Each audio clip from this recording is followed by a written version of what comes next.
This week on Art in the Air features Sally Selwan and John Buranosky's podcast about growing up in Whiting called Cigarettes, Tab, and Tampons. Next, we featured Kathleen of Arts Alive, reviving Whiting Studio 659 with their June 4th exhibit called Pandemic. Our spotlight is with Amy Navardauskas discussing Art Barn's 27th Annual Juried Show running May 15th through June 8th. Express yourself through art and show the world your heart. Express yourself through art and show the world your heart. You're in the know with Esther and Larry. Art on the air today. Stay in the know with Larry and Esther. Art on the air our way. Express yourself through art and show the world your heart.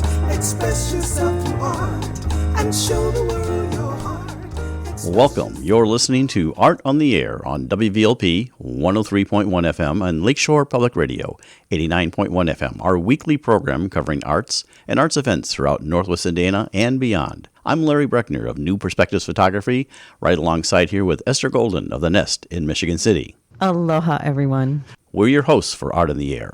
Art on the Air is supported by an Indiana Arts Commission Arts Project grant through South Shore Arts and the National Endowment for the Arts. Art on the Air streams live at WVLP.org and is rebroadcast on Monday at 5 p.m., plus is also heard on Lakeshore Public Radio 89.1 FM every Sunday at 7 p.m., also streaming live at lakeshorepublicradio.org, and is available on Lakeshore Public Radio's website as a podcast. Our spotlight interviews are also heard Wednesdays on Lakeshore Public Radio. Information about Art on the Air is available at our website, brech.com/AOTA. That's Brech, BRECH.com/AOTA. That includes a complete show archive, spotlight interviews, plus our show is available on multiple podcast platforms, including NPR One. Please like us on Facebook, Art on the Air, WVLP, for information about upcoming shows and interviews. And we'd like to welcome back to Art in the Air Spotlight from the Art Barn, Amy Navardauskas. She's the executive director, and she's got lots of things going on there. So, Amy, tell us what's going on at the Art Barn School of Art. Hi. Thanks for having me on. Well, right now, the big thing that's happening is our juried art exhibition. So it's something we do every year, and this is the 27th year for it. So that's really exciting for us. And, the purpose of this exhibition for us is always to, help us feature quality works of art from artists in the region. And this year we were able to open it up a little bit wider because our call for artists was done digitally. It was through like an online portal. So, and the drop, the way our procedures work this year, it was a little bit more friendly to people out of the area. So we were actually able to attract some people from Lafayette, from Ohio and Illinois and this region as well. So it was a little bit of a broader net. So we're excited about that. And how many pieces do you have in the show? We have about 90 pieces in the show, and they're hung salon style. So our gallery actually just went up yesterday, so I'm like thrilled by it. But yeah, there's 90 pieces, and we hang, they're hung. We hang from about top of the chair level up to the ceiling. So it's very full. And you almost had how many entries? About, was it 200 or? We can tell you, I can tell you right now. We had 198 pieces entered by 84 artists. Wow. And we selected 90. So that means 90 pieces didn't get in. Right. So, but, we tried to do a good job of representing as many of those artists as we could. So, but we're really excited about it this year. And we're going to be awarding about $3,600 in awards. So we normally have, in a non-COVID year, we would have more awards than that. I'm pleased with how fundraising went for it this year. So we'll have plenty to give out, plenty of wealth to spread around. So we're excited about that too. Well, and you have a really exciting juror this year. Can you tell us about him? Yeah. He was great. I just loved working with him. His name was Randall Roberts, and he's the assistant curator at the Midwest Museum of American Art, and that's in Elkhart. And he was the juror for our show, and he also judged which pieces were going to get the awards. So yeah, he was really great. I think, he really took a lot of time to review everybody's works, and, he took his time doing the judging too. So he took it all very seriously. And I think, he was able to, really help us, do the best that we could with our jurying process. So, yeah. So he looks at them before they're up. Is that correct then? Oh, yeah. Good. Yeah. So he looks at them, during the jury process, which was over a couple weeks. So we kind of turned things over to him so he could review everything and make his selections. And then he came to the art barn and made and viewed the pieces in person to be able to select the winners. So, yeah. When does the exhibit open? The exhibit opens, it's open starting Saturday, May 15th. I have a strange little, it would have been Jan Sullivan's 100th birthday too this year. Yeah. Yeah. So the exhibit opens on the 15th and the reception is going to be on June 5th. And so we'll be celebrating the artists that are part of this. So this year we're going to be celebrating our founder's 100th year. So if she was still alive, she'd be 100 years old. And we're dedicating this year to her birthday.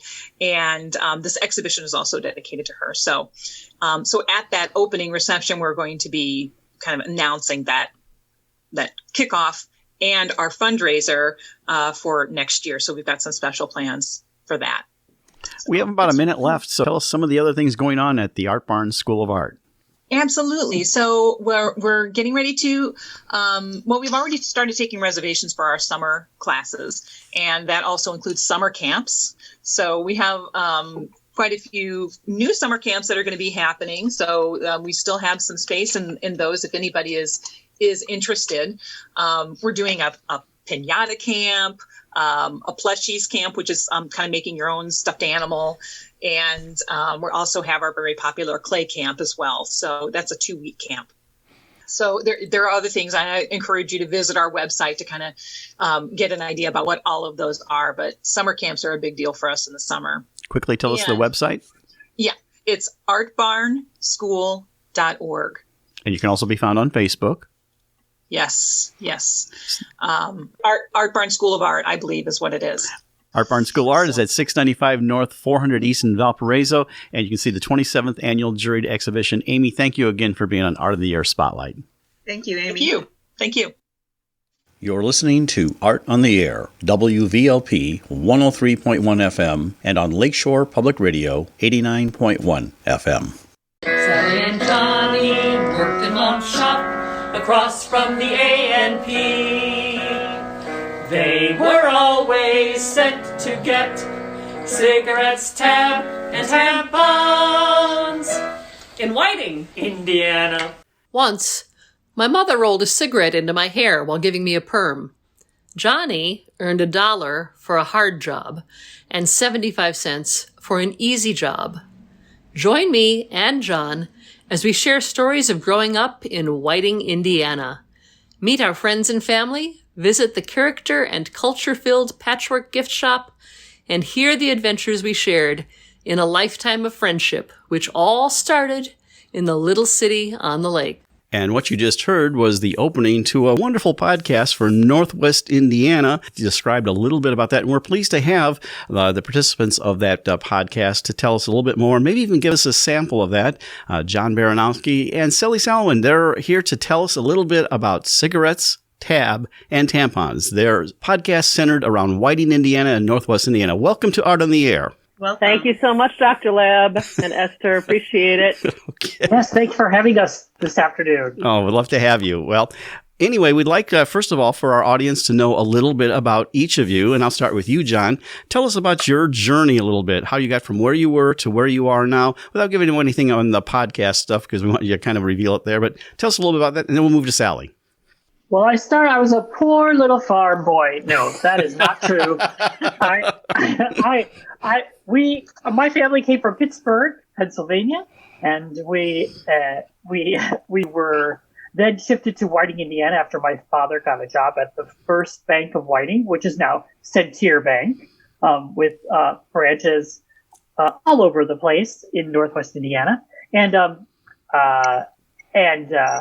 reason that I met Sally, how Sally and I connected in our lives, is through the Patchwork in Whiting, Indiana, which was a gift shop on 119th Street, opened in 1973. And I got a job there when I was 14 years old, sweeping floors and washing windows with newspaper. All you young kids out there, you can wash windows with vinegar and newspaper. But what is newspaper, right, anymore? But it really, and my journey was through Whiting, through theater, through working at the Patchwork, going to school at Purdue Cal, and just steeped in all the great things that the region has to offer, and all the people. And this podcast is just a reflection of our friendship and where we came from, where we laid our roots as individuals. And before we move on to Sally, tell us a little bit about some of the theater you've done. I'm familiar with it, but our audience isn't. I worked with a number of theater companies in Northwest Indiana. The Marion Theater Guild, I would say, was my home hub at St. John the Baptist Parish in Whiting, Indiana. I did my first show there in 1976. It was Bye Bye Birdie. We called it Bye Bye Butterball because it was a little bit of a risk, but it was fun.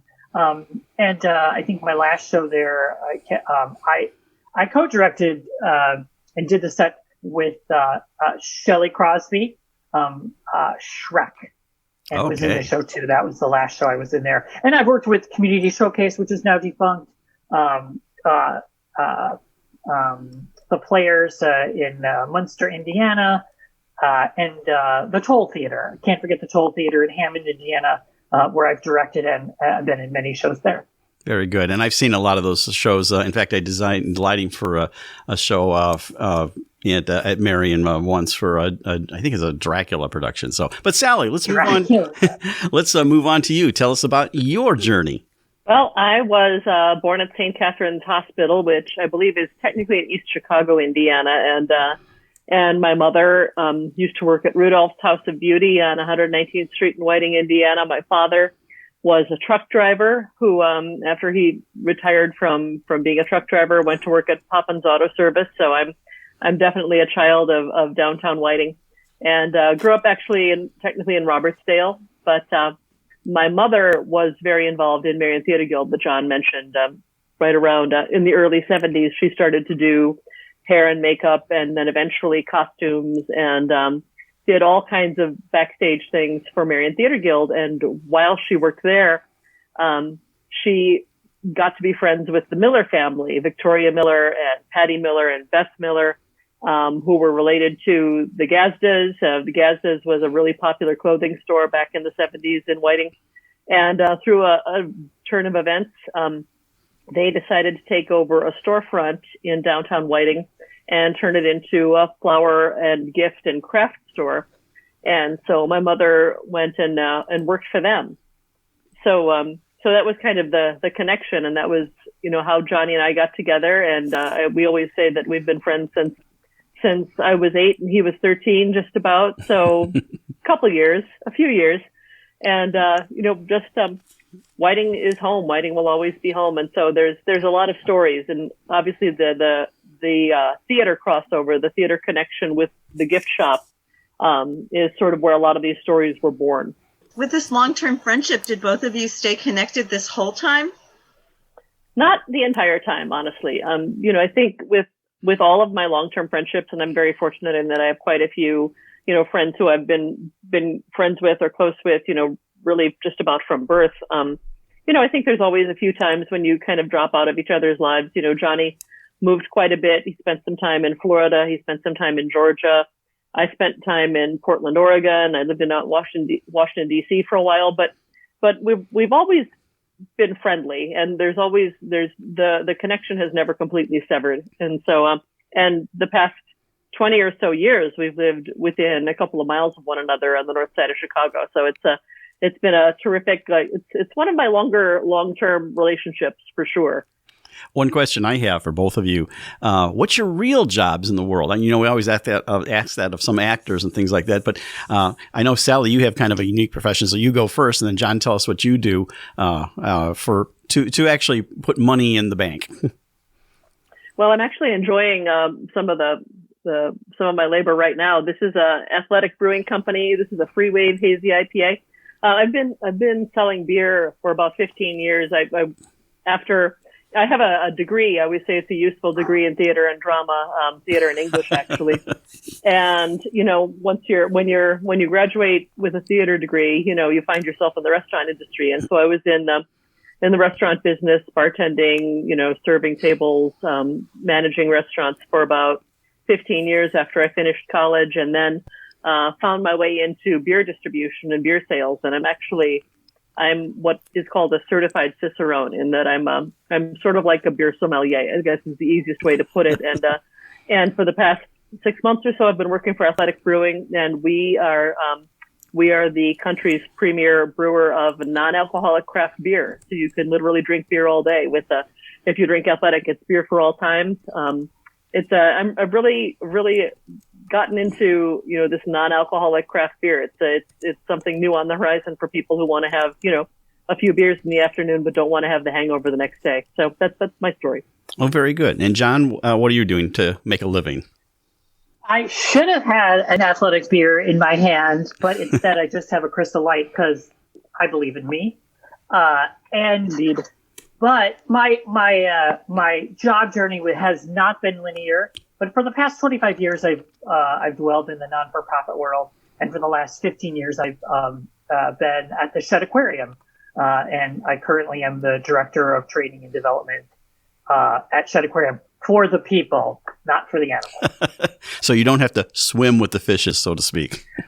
I do not. I leave that up to the experts, for sure. Yeah, I would love to do that. So lots of long-term friendships have lots of stories. What brought together cigarettes, tab, and tampons? How did you decide to turn it into a podcast? Well, my partner of just about 22 years, Shelley Crosby, I think she got a little sick of hearing John and I telling stories from Whiting, and there's so many. And, we frequently go back to Whiting for, to visit friends, to go to Arnie's Hot Dogs, to, go to shows at the Toll or at Marion Theater Guild. And, when Johnny and I drive through Whiting together, we drive down the street and we're like, oh, there's the Fritz's house. There's Lisa Freeman's house. That's where the Guidens lived. That's where Dado lived. And every street in Whiting has stories that we both, remember from our growing up. And we talk so much about the patchwork, and what kind of, set this podcast off was the story about when Johnny worked for the Miller family and for my mother at the patchwork. And he was frequently sent across the street. We were both frequently sent across the street, and there was an A&P in that location. I believe it's a dollar store now. And that was what we were sent to get, as our little theme song says, cigarettes, tab, and tampons is what we were frequently asked to go buy. Also sometimes coffee and some other things, but primarily cigarettes, tab, and tampons. And that's when they would let minors buy the cigarettes for their mom or something like that. Yeah. There was no, you got over, when you worked at the patchwork, you got over being shy or embarrassed very fast. Just going to the A&P and buying, I just need tampons, and nobody ever asked you. It was like, okay, it must be for the patchwork across the street. Well, the history that you also tell through the photos of you together is just so beautiful. I mean, I don't know, they were very moving for me. And so thank you. That's lovely. Yeah, just so sweet. You could tell, you could just feel the friendship, and it's just so exciting. And then here you are just living so close to each other in Chicago. It's just kind of kismet. Very grateful, I would say. Would you agree, John, for the connection and just the friendship we've shared for all these years? I would absolutely agree. And I would say that those photos, and that is a very sweet thing to see. So I really appreciate that, because those photos are all, those like instant moments of love and affection and that are captured, that we really do enjoy each other's company, as I think some of those photos. The truth of them is so apparent. It's. Well, what I was going to ask is, I think our audience will love to hear live on Art on the Air, maybe what you guys do in a podcast. And I do have some of the recordings, and of course you can find your things on Spotify and several other podcasts. But I think it'd be kind of interesting for you to tell one of the stories that you might hear on cigarettes, tab, and tampons. Well, John, do you want to tell a little bit about, what you were paid when you were first hired at the Patchwork Flowers and Gifts, which when it first opened was called Vicky's Patchwork for Vicki Miller. But so how was your pay structure?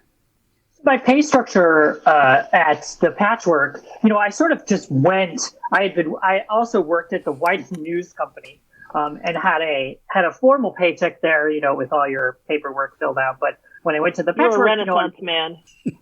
I did. I always have things to do. But what was remarkable, so I started, and Patty and Sandy and Vic, they sat me down and they were very serious and said, when we have all these jobs for you to do, we're going to say that, sweeping the floor is an easy job, and we're going to give you 75 cents. And maybe cleaning the inside and the outside of the windows was a hard job, so we're going to give you $1. So that was always Sally, as I recall, that was always, and I was thirsty because what came with the paycheck at the Patchwork was a place where there were so many characters, and there were artists there coming in and playing the piano, and people practicing Shakespeare, and art. It was just a really amazing atmosphere to be in. So the pay was sort of secondary to what I was exposed to there at the Patchwork in a very amazing way.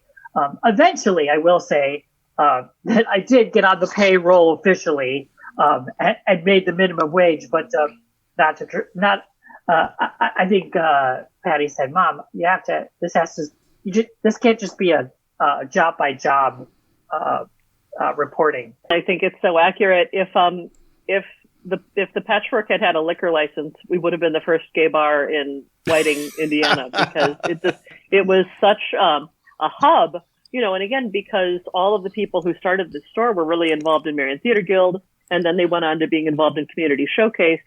And so there was just, as Johnny said, a nonstop group of characters, and fascinating, intelligent, artistic people who would be coming in and out of the store and just sitting in the back room. They had a work room in the back where my mom and Patty Miller would create the flower arrangements, and smoking the whole time. Something we talk about in the podcast is that, it was the mid 70s and everybody smoked. Well, I didn't because I was a child, but everyone was smoking in this back room, and there were all these, wonderful, funny, witty stories. As Johnny said, like people would come in and they'd be rehearsing music. Patty Miller was in a show called Dames at Sea, and that was in, I believe, 1980. And Dames at Sea is a tap dance show, and Patty was cast in the lead role of Mona Kent.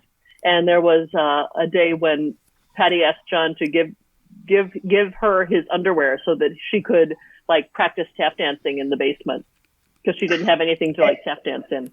Well, actually, the day that she borrowed my underwear, and at the time, I was wearing. There were a couple of times, wasn't there? A couple of times. Oh, I don't know. Underwear? Maybe we need some sort of I want to hear about this underwear. What did it look like? That it's a tap contest. Well, no, they were like tap shorts. Well, the time she borrowed the underwear then was because she wanted to lay out in the sun. And I was sporting right. I was sporting the traditional white underwear for all you. I know Whitey tighties. Weighing Whitey tighties. That's been weighing on your listeners' minds this whole time. But I think, and then there was a second time too, and that was when she asked for my shorts that were okay. So there was a little bit of a costume decision. But what speaks to that, Sally, is that the comfortableness. They're like, oh, okay, sure, you need that, okay, and then I'll run across the street and get some tab for you, or Fresca, too. Yeah, or Fresca. Yeah, absolutely. And in 1979, Marion Theater Guild did Sound of Music, and our dear friend Debbie Huffer-Rokas was the director. And John and I decided to audition, and I had never auditioned for a show before. And so, and it was really a family affair because my mother auditioned for it as well, and she ended up going on to play Elsa, the Baroness. But Jeanni auditioned for Rolf, and of course I auditioned for Liesel. And I was a little bit too young, but because I was 13 at the time, so I was cast as Louisa, the bratty younger daughter. But we would practice for auditions in the back room of the Patchwork all the time. It's just there was always something artistic going on in that back room, other than the flowers and the gifts and the painting classes and everything else that was happening in that store. Sally, did you have a regular job? Did you ever do like regular chores at the Patchwork? I don't know if I ever did like regular chores. It was I didn't, because I wasn't actually employed. I was just by virtue of the fact that my mother worked there and owned the shop. So I didn't actually work there, although if I was there for any length of time, I mean, my mom, it wasn't like, you didn't hang around my mom for very long without being assigned some task to do. So if I was there after school, I would typically be like dusting the shelves because, it was a pretty big, geographically, like the size of the store was pretty large and had that gazebo in the center. And there were just a lot of surfaces that got dusty. And so that was something that I did pretty regularly. I would sweep the store from time to time, especially around the dried flowers, because dried flowers, the area around the dried flowers would get kind of sloppy. But so I did a lot of dusting and some cleaning, but that was pretty much the extent of it. And, going and running errands. And then with the Community Showcase, wasn't a job exactly, but when Community Showcase did Annie, Get Your Gun, they had me walk up and down 119th Street wearing a sandwich board. But I don't think I got paid for any of those things. So not a job. Not a hard job nor an easy job. So are you still both involved with theater? Yep. I would say yes, in some degree or another. Yeah, absolutely. As I said, we both were cast in Sound of Music, and then we both kept a toe in the whole time. My mother ultimately didn't really like me being so involved with community theater, so I got more involved with high school theater. Because when you're 14, 15 years old and you're hanging out at a community theater, then you're hanging out with, people in their 20s and 30s and, people are drinking and people are smoking. And my mother was a little bit wary of that. So I ended up mostly doing shows at George Rogers Clark High School because I went to Clark and Jeanni went to Whiting, but there was never any rivalry between us on that basis. She was worried about drinking and you go into beer sales. That's kind of an interesting connection there. Yeah. How often? Yeah, I've thought of that. Yeah. How often do you guys produce a podcast? It's pretty much every week now. Pretty much every week. We from time to time take a few weeks off. We're actually coming up to the end of our second season, as we're calling it. So this Sunday we'll record the last one for a little bit, and we'll figure out if we're gonna bring it back in a month's time or whatever we decide. With the summer coming up, I know we probably want to have a little bit more flexibility to be outside since we're both fully vaccinated now. We both got our second vaccines this week. I got mine yesterday. John, you got yours, 2 days ago? On Tuesday, yeah. I think what's interesting about the podcast for us is that the first season was just an outlay of, and we spent a lot of time on Whiting. We did a virtual tour of Whiting, not a virtual tour, but audio tour of Whiting. And then the second season, we called it the sensory season because we wanted to just see where those places were that we intersected with our personal lives and our likes and dislikes. And so the third season, we're cooking up something good for the third season, always tying it back to Whiting and growing up, but adding some other dimensions as well. And we always have guests. We usually have like 2 guests per season. Well, I love that the podcast can wind up anywhere. Like the Chicago intersection, you mentioned so many places where I don't know whether you were there together, but everything sort of intersects and there's just so much happening at the same time. I'm really enjoying the podcast. Well, one question I want to ask, and I know this from you, is your producer is also an actress who actually kind of pulls this together, Shelley Crosby, and I know she's not on this particular thing. In fact, we're going to get her on Art in the Air in a separate thing to talk about her stuff. But so she's the one who actually pulls you guys together. So talk a little bit about that. Well, Shelley, I've been lucky enough to be with Shelley for, like I say, the past 22 years, and who would have known? We first met at the Munster Center for Performing Arts when I was performing in a production of Alice in Wonderland back when I was still trying to be a performer, and she was the box office general manager back then, and obviously did a ton of theater. She was a really popular leading lady in suburban Chicago theater for years and years. And just the three of us, we've got a real bond. And she just thought our stories were great and thought that this would be a unique way to put them together. And so she's kind of the glue that holds us together. And she's also the person who, it's like herding cats. As she said, it's like a sheep herder herding sheep, because she's got to try to keep us on topic and keep us from going on too many tangents. Very good. Yeah, she keeps us in line, but also she suffers us gratefully. She does. She puts up with a lot. Well, we just have about maybe a minute left. I want to tell our audience how they can find your podcast. Where is it on? And if they want to get in touch with you. And of course, Northwest Indiana people, if they want to know more about Whiting, Robertsdale, and if you're familiar with that part, it's really all the same. It's there might be one in one city and others, but it's all kind of the same. But tell us a little bit about how to find your podcast. First, you could go online at cigarettes, tab, and tampons.com.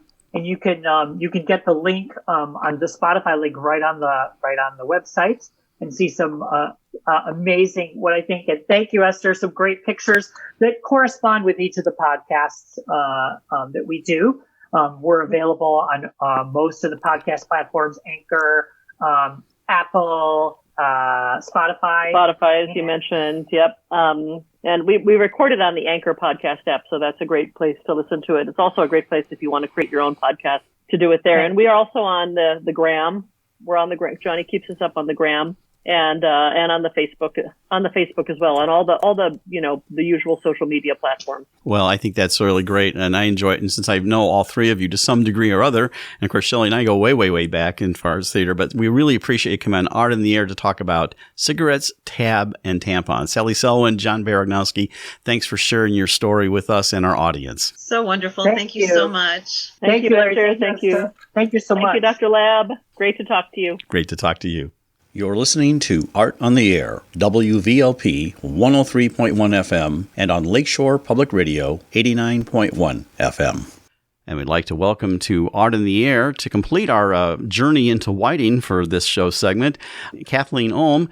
She's part of a revitalization of Studio 659, and it's been a fixture on 119th Street in Whiting as an art gallery. And I have to say I've participated in many of the exhibits there. And anyway, Kathleen also owns the Junkyard T-shirt in Whiting also. She was president 10 years ago and maybe left it, but it's coming back. And now they have a whole new venture called Arts Alive to revitalize it. Kathleen, welcome to Art on the Air. Thank you so much for having me. Welcome. Actually, I think Arts Alive was established in 1998. So it's been around a while. Right. Arts Alive's been around a while before the studio. And how long has your involvement with it been? I've been involved with Arts Alive just probably about 3 years now. They were, the group was getting smaller. They were thinking about disbanding, so they reached out to the community, see if anyone was interested. So a whole bunch of new people joined, and we got it going back, revitalizing it and coming up with all kinds of fun events since then. So going strong. Well, Kathleen, we'd like to find out a little bit about you. Tell us a little bit about how you got from where you were to where you are, where you grew up, where you studied, and maybe your art and how you got to doing what you're doing. So tell us a little bit about yourself. I grew up in North Hammond, went to school at Clark. So sad they're taking that down. Went to Valparaiso University for advertising and worked in Chicago for a while in the LGBT community, doing promotions and marketing. Came back to Whiting and set up shop and thought, it'd be fun to have a t-shirt shop in town. Literally, that's how it went. And within like a month, I started a t-shirt shop, which is insane. And that was 16 years ago. And so the Junkyard's been going strong for about 16 years, and then got involved with soon after that with Studio 659 when the mayor had started that group, and jumped into that. And it was a lot of fun, and started doing some shows there. So what's the origin of the name Junkyard? Why? I mean, of all the words in the whole world, how did you Right. It's not so smart now because that's what we get calls for. We were trying to, if you remember the alley in Chicago, we had a very low budget. So we were trying to make it look like get whatever we could, old lockers, fencing, barrels, stuff to fill this huge space. So we thought like, try to make it cool and edgy, like, the alley. And that's how it started. And it's since evolved and now it's more spirit wear and sports wear and, custom making t-shirts. So it's changed a lot. So the name doesn't really make any sense anymore. I like the name. So what were those first t-shirts like? Were you designing them? And so yeah, were you designing them? We were literally laying out letters and, piece by piece trying to get them like straight. And from there, somebody was screen printing shirts for us. And then we're like, they were selling their equipment. So we bought the screen printing equipment and started buying different equipment to cut letters. And now we embroider and screen print and do all kinds of different things. So it's evolved. We basically learned from like a DVD and went from there. Where's it located, your shop? We're in downtown Whiting, 1504 119th Street, right in the heart of downtown, and across from kitty corner from City Hall. Excellent. And also, I guess you're excited about Pierogi Fest coming back. We are very excited about Pierogi Fest coming back. We missed it last year. A lot of the businesses, rely on that weekend, but we'll see what happens with it this year. It's we don't know. We don't know what the outcome's going to be. If people are going to come, less people are going to come. So kind of crapshoot this year. We'll see. Very excited. So tell us a little bit about the history of Studio 659 before Arts Alive is getting involved with just what you know about it. Yeah, the mayor at the time, Mayor Sahura, had started Studio 659 because there were a lot of art groups in town, different kinds of arts like the theaters and a couple other smaller art groups that aren't around anymore. And he decided to put together an arts council that was made up of the theater, the symphony, a couple art groups, the art class of like a teacher from the school at Calumet College art program. And all those people were represented on the board. And that's how it started. And then it became the president somehow, type A, like I told you earlier, type A. And we started doing some fun art shows and it was huge success. I mean, we had a great turnout for shows and, you volunteer and you run out of gas. So I was there probably like 3-4 years and moved on some other stuff and it kept going strong. And lately it wasn't. So we've regrouped. The city asked us if Arts Alive would like to take it over. And our group's been going strong with events the past year. And so we're like, sure, let's give it a shot. And that's where we're at right now. So how is the day-to-day function going to be, the studio? That's a good question. We are literally right in the middle of meetings and getting a lot more members. And there were still some members from Studio 659 that are involved. So we are laying out the hours and in the next week and some meetings. And so we make sure we're open for people to come at night and during the weekend to see the shows.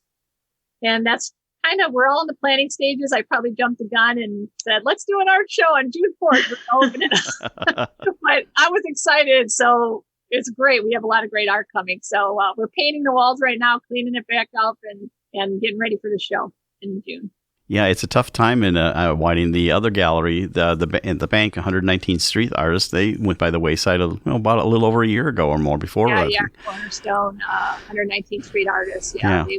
I was involved with them also. So, and it was kind of sad to see that go. And, several art galleries are going. Hobart Art League folded about some time ago. South Shore Arts out this way. So it's a tough time of it. So tell us a little bit about Arts Alive, the origins of that and how that developed. Oh, I'm a newbie, so I don't really know the origins of how that started. I know it was a long time ago, like you had mentioned. And again, people come, people go, and now we have a pretty strong group. Right now about 20 people, which is great. It was down to I think 3. So so we're building it back up, and we're getting a lot of younger people too that are excited. They see us working in the studio. We're telling them about Arts Live, but. Yeah, we got it going again, and we immediately brought back the garden tour, which was a huge success and sold out 2 years ago. I want to say last year for everything, but last year it was nothing. So 2 years ago, we sold out of that. We did the home tour again for the holidays, which they hadn't done in a while. And that also sold out, which was really great. So we just keep adding new things. And during COVID, we were doing some, snowman contests and chalk contests, whatever, just to keep our name out there. And so we're pretty proud that we've been a really good success the last couple of years. What other kind of things does Arts Alive do? Besides, now in the Studio 659, but what are some of the other things you've done? Well, maybe, it wasn't the purpose to donate to organizations as well. Yes, we basically raise money to give money away. So we put art pellets, big corrugated art pellets up on the poles 2 years ago, and everyone sponsored it.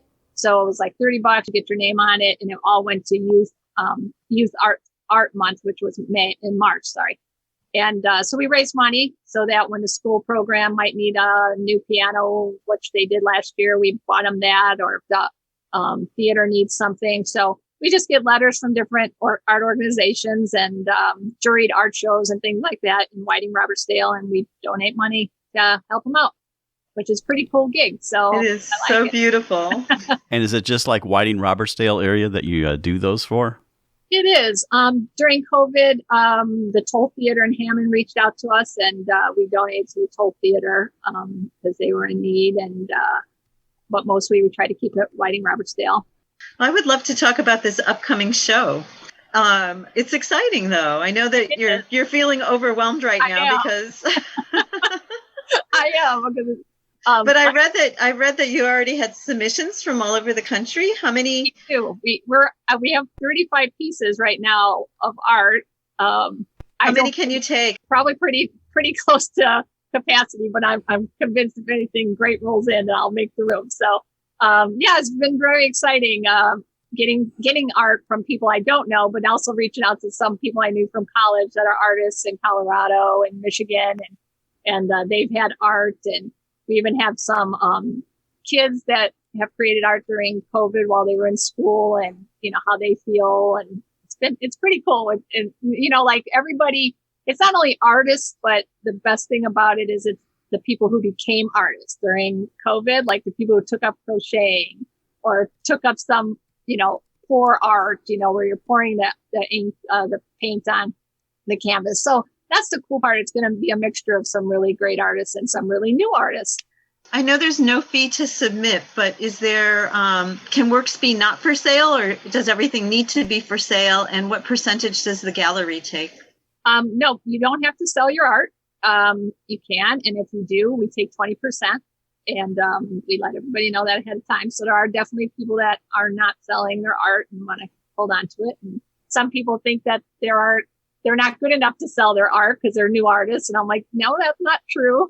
Everybody appreciates different art. So you never know who might want your artwork. So, so we got a mixture of both. It seems like maybe half and half right now of what's coming in is for sale and not. So when does the exhibit open? What date does the exhibit open, and how long does it run? Opening night is June 4th, Friday, June 4th. It'll be from 7 to 9 p.m.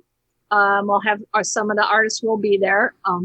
All of the Arts Alive crew, of course, and we're going to have refreshments.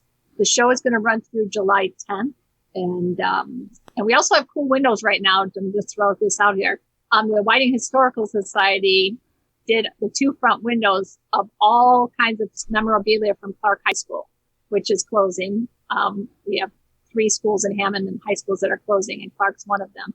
So I went to Clark, so I'm a little biased about that. And then I think it's really funny because Whiting's our rival, and then our art exhibit of everything is in Whiting. What other kind of exhibits you have planned for after this one's called Pandemic, right? It is called Pandemic, yes. We don't have any other things planned right now because I think everybody would kill me if I brought something back up at this point because we're also doing this flamingo project. We're in the middle of blocking Whiting with flamingos everywhere to raise some money for breast cancer. So right now we're opening the studio. We have Pandemic going. We're preparing for the garden walk, and we have Pandemic and the blocking. So no other show planned right at this moment, and Pierogi Fest coming. So we'll probably be busy for that, yeah. And you said some of the people are hangovers from there. I think Patty Grenchek, is she still involved with you guys, or? Patty is. I was hoping she'd submit some for pandemic, but she hasn't. But yeah, Patty is, and from Studio 659, Shantine is still involved, and there's a few others that are still involved with it. You're listening to Art on the Air, WVLP 103.1 FM, and on Lakeshore Public Radio 89.1 FM. So Kathleen, I have so you mentioned that you went to school for advertising, but do you have a personal art practice? I don't. I love art and I love music. I don't play music. I don't do art, but I love both. So, and that's been a thing. A lot of people coming in the studio while we're fixing it up have popped in and they're like, I love art, but I'm not an artist. I can't create anything and I'm horrible. And I'm like, but that's not what we're about. We're about like helping the community grow and get some artists involved and giving money to people to be able to do their art. You just have to love it. You don't have to. I agree. I 100% agree with that. Yeah. I'm a supporter, but I've had pretty good luck at Studio 659. They've been very generous with their artists in terms of award money. I think almost every time I've exhibited there that there has been any kind of award money, I think I've walked away with a check. So that's nice. It's been very generous and everything. Better be nice to me now that I'm in charge over this guy. The only thing now is when I live in Porter County, it's a heck of a drive to get over there. In fact, I think I don't know if it was you. I just got a question from somebody from the gallery. Says, did you still want to pick up your piece? And I said, well, I think I picked it up quite some time. It was left over from the portraits exhibit, so it was still there. Yes, so. We had a lot of art sitting in there that I've been calling on, trying to get people to come back and get their stuff.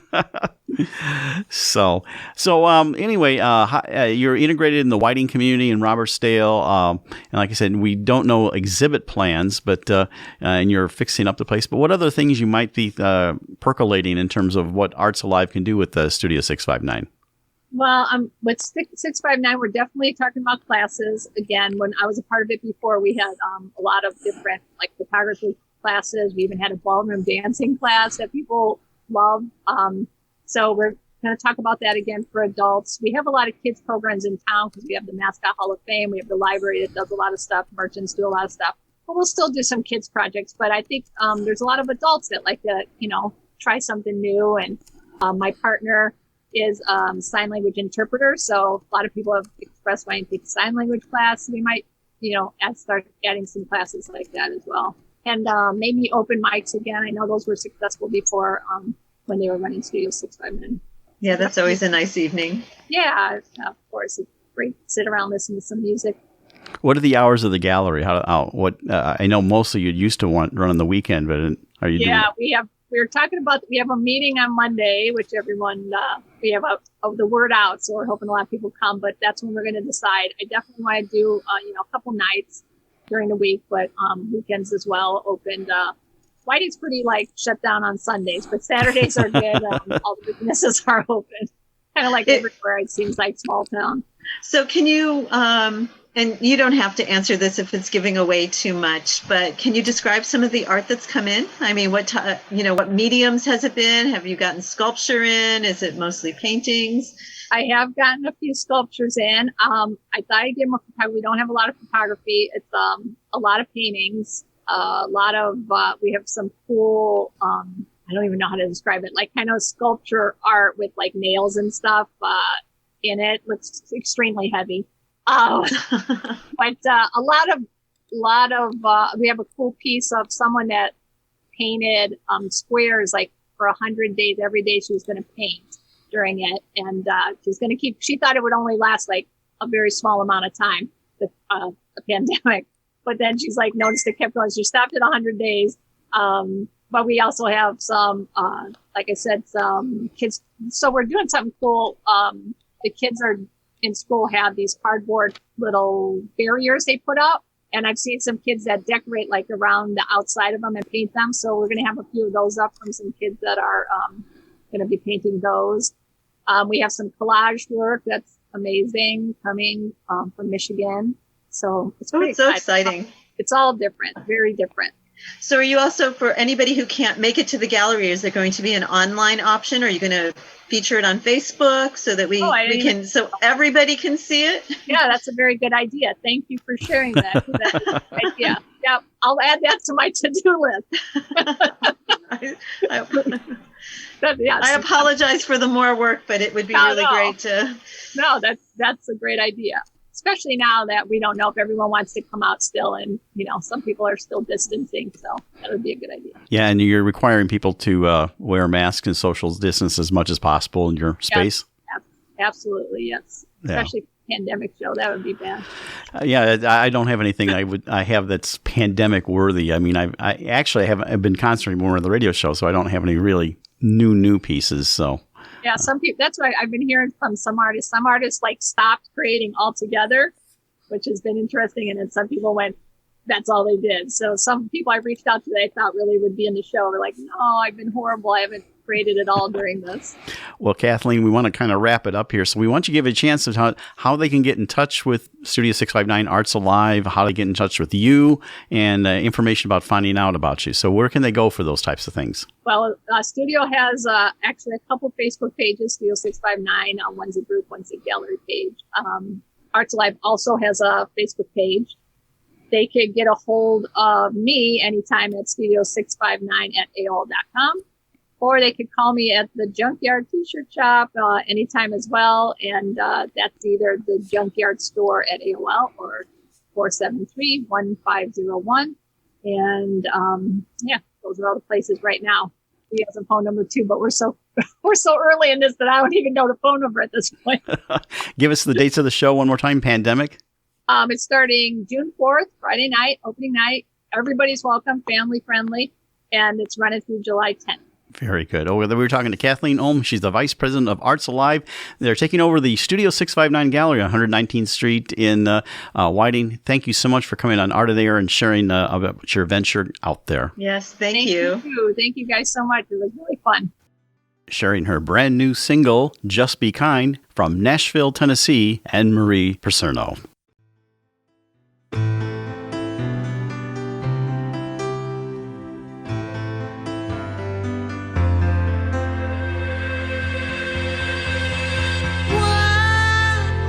Stop the hate, different colors, points of view. Has the evil made it much too late when we meet God and hate Him too? We never know what someone's been through. Can judgment come or walk away? Can our hearts and hands lift up broken souls? We need faith.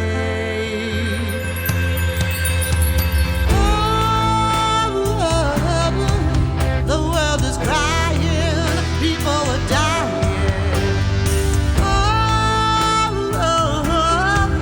Can we start loving? We've had enough.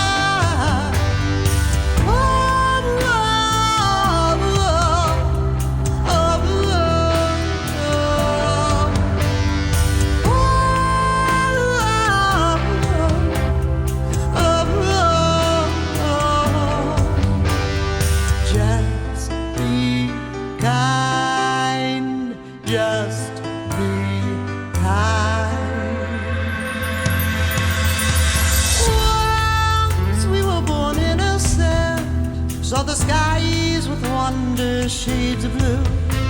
Just a smile, a touch to understand. Guiding lights, a bigger plan. People smile, happy all the time. Deep inside, they've lost their way.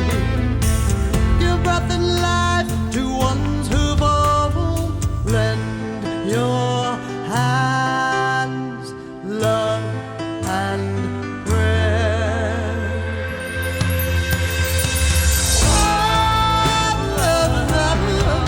The world is crying, people are dying. Can we start loving? We've had enough.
Just be kind. Sharing her brand new single, Just Be Kind, from Nashville, Tennessee, Anne-Marie Percerno. You've been listening to Art in the Air, and we'd like to thank our guests this week on WVLP 103.1 FM and Lakeshore Public Radio 89.1 FM, our weekly program covering arts and arts events throughout Northwest Indiana and beyond. Art in the Air is heard every Friday at 11 a.m. and rebroadcast Monday at 5 p.m. on WVLP. Art in the Air streams live at WVLP.org and is rebroadcast on Monday at 5 p.m. Plus is also heard on Lakeshore Public Radio 89.1 FM every Sunday at 7 p.m., also streaming live at lakeshorepublicradio.org and is available on Lakeshore Public Radio's website as a podcast. Our spotlight interviews are also heard Wednesdays on Lakeshore Public Radio. Thanks again to Greg Kovach, WVLP station manager, and Tom Maloney, vice president of radio operations for Lakeshore Public Radio. Our theme music is by Billy Foster with a vocal by Renee Foster. Art in the Air is supported by an Indiana Arts Commission Arts Project Grant and the National Endowment for the Arts. Underwriters for Art in the Air, Walt Breidinger of Paragon Investments and Marilyn Levan, Arts Patron. Information about Art in the Air is available at our website, brech.com/AOTA. That's Brech, BRECH.com/AOTA. That includes a complete show archive, spotlight interviews, plus our show is available on multiple podcast platforms, including NPR One. Please like us on Facebook, Art on the Air, WVLP, for information about upcoming shows and interviews. If you're interested in being a guest or sending us information about your arts-related event or exhibit, please email us at aota@brech.com. That's aota@brech, BRECH.com, or contact us through our Facebook page. Your hosts were Larry Brechner and Esther Golden, and we invite you back next week for another episode of Art on the Air. Aloha, everyone. Have a splendid week. Express yourself through art and show the world your heart. Express yourself through art and show the world your heart. You're in the know with Esther and Larry. Art on the air today. Stay in the know with Larry and Esther. Art on the air our way. Express yourself through art and show the world your heart. Express yourself through art and show the world your heart.